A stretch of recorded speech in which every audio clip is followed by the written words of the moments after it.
One News, the news web leader. Your exposure to the world. Bharatiya Janata party की सरकार में युवा बेरोजगार है, किसान परेशान है, छोटा व्यापारी परेशान है, महिला उत्पीड़न बढ़ रहा है।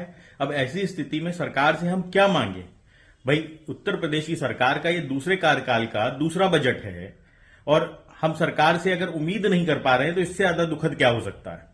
सरकार बड़ी बड़ी बातें कर रही है। सरकार कह रही है हम 7 लाख करोड़ का बजट लेके आ रहे हैं, जो कि बड़ा भारी भरकम बजट है। परंतु ये भी तो आप बताइए, जो इन्वेस्टर समिट आपने किया है, जिसमें आपने 32.9 लाख करोड़ रुपए के इन्वेस्टमेंट का दावा किया है, उसकी प्रोविजनिंग कहां है? वो प्रोविजनिंग क्यों नहीं आप इस बजट में करते हैं? क्या सरकार का हिस्सा नहीं है उस इन्वेस्टर समिट के जो भारी भरकम बजट आपने दिखाया था? वो भी तो प्रोविजन्ड बजट है अगले 1 साल के लिए। वो अगर इन्वेस्टमेंट होगा तो सरकार को कम से कम 20% का तो रेवेन्यू आएगा ही आएगा, रेवेन्यू जनरेशन होगा।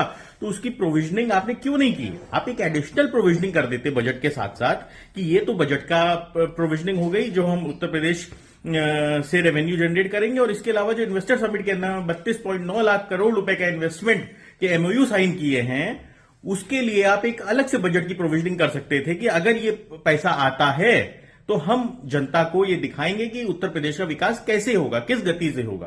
परंतु ये सरकार की मंशा पूरी तरीके से दिख रही है कि ये सरकार सिर्फ और सिर्फ जुमलों, झूठ और इवेंट मैनेजमेंट का काम करने का काम कर रही है। ना तो इन्होंने कुछ भी बताने का काम किया है कि युवाओं को रोजगार कैसे देंगे, छोटे व्यापारियों के लिए इनके पास क्या योजना है, एमएसएमई जो खत्म होने के कगार पे है, जो बर्बाद होता चला जा रहा है, सिक यूनिट के लिए आपके पास क्या पॉलिसी है? आपके पास कोई प्रोविजन नहीं है। गन्ना किसान का रेट तक आपने बढ़ाने का काम नहीं किया। पिछले साल जो रेट था वही रेट आप आज पुनः आपने घोषित कर दिया। तो ये दिखाता है कि ना तो आप किसान के प्रति सजग हैं, ना आप व्यापारी के प्रति सजग हैं, और ना ही आप युवाओं के प्रति सजग हैं। ऐसी स्थिति में उत्तर प्रदेश की जनता बहुत आहत है सरकार से। Pacific One News, the news web leader. Your exposure to the world.